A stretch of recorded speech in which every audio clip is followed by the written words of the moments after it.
Now, and then we'll, by all means, we can carry on with questions. And Dan, I welcome your contribution. Okay, so I have been campaigning for East Finchley Library for about 10 years. I started off by getting the library listed. It's a very beautiful 1938 building, and I really enjoyed the building. I thought this is something worth preserving. And incidentally, listing the library makes it safer as a library, though it doesn't protect it entirely. And for several years, I really only campaigned in East Finchley, and I focused entirely on my branch to the exclusion of all others.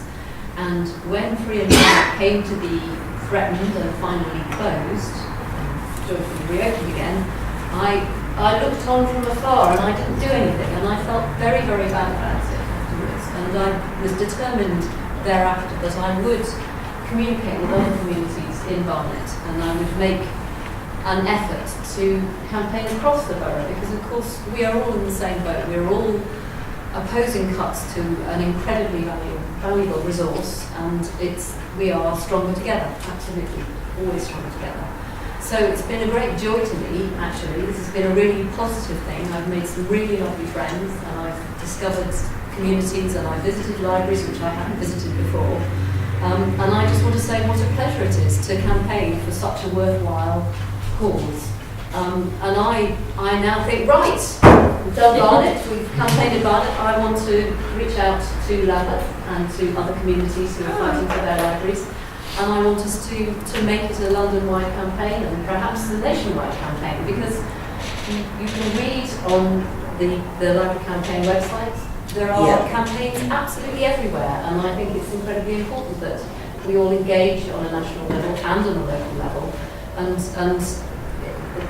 make our collective voice louder. There is some talk of that, and in particular, I know Lambeth Unison is thinking particularly of sharing a day, perhaps with Barnet, that would be to great. do a joint campaign thing, north and south, but could make it wider still. Yes. And the other thing about campaigning for libraries is it's a really, really nice thing to campaign for, because so many people agree with you. And actually, it's not really a party political issue. It's there are aspects of libraries which are important to both viewpoints. So talking not really about political parties, but about a left perspective and a right perspective. If you look at the left perspective, libraries are about an access point to our rich culture for all people, for every member of the population to have access to that is fantastically important. And you think of, the early Labour movement, workers' education societies, that the library is part of that idea, that everybody should have access to information, and properly curated information, with the librarian guiding them in the way. I think the word aspiration might come in handy. Well, yes, I'm coming to that. Aspiration now. And then another, of course, perhaps left-wing idea is the idea that libraries provide succour to people who are less fortunate in society. And of course now, when not everybody has access to a computer at home, and where our government have decided in their wisdom that in order to receive benefits you have to apply for a certain number of jobs every week, libraries provide the only resource in many places where people are able to do that. So you have a appalling situation where people have to waste money on a bus fare in order to access a computer, in order to apply for jobs, in order to get their benefit. And that is, I don't view that as what libraries should be about, but that's what they've become about. But also looking from a right-wing perspective, there we go, the aspiration word. Libraries are about aspiration, they're about providing the tools for self-improvement, they're about getting on your bike, Norman Tebbit, or being a self-made man. A lot of those stories involve going to your local library, educating yourself from perhaps a very deprived background, and the libraries provide that resource. Another perhaps right-wing perspective, though obviously not all politicians will agree with me, is that libraries are incredibly economic. They're very, very good value for money, and particularly so after the last 10 years of cuts. There's hardly anything going into them, but an enormously valuable thing coming out of them. And yes, they are less used by more prosperous people, because more prosperous people can buy books in bookshops and have computers at home. But still, what they provide is incredibly valuable, and they provide it on an absolute shoestring. And at the most banal level, somebody posted on our Facebook page that there's some research that says that having a library in a neighbourhood has a positive impact on your house prices. So, I don't view that as a legitimate argument, and I would worry about causation there, but, what I'm saying is that there are many, many arguments for libraries, and it's not actually a party political issue, it's an issue of resource, and it's an issue of, collective political will.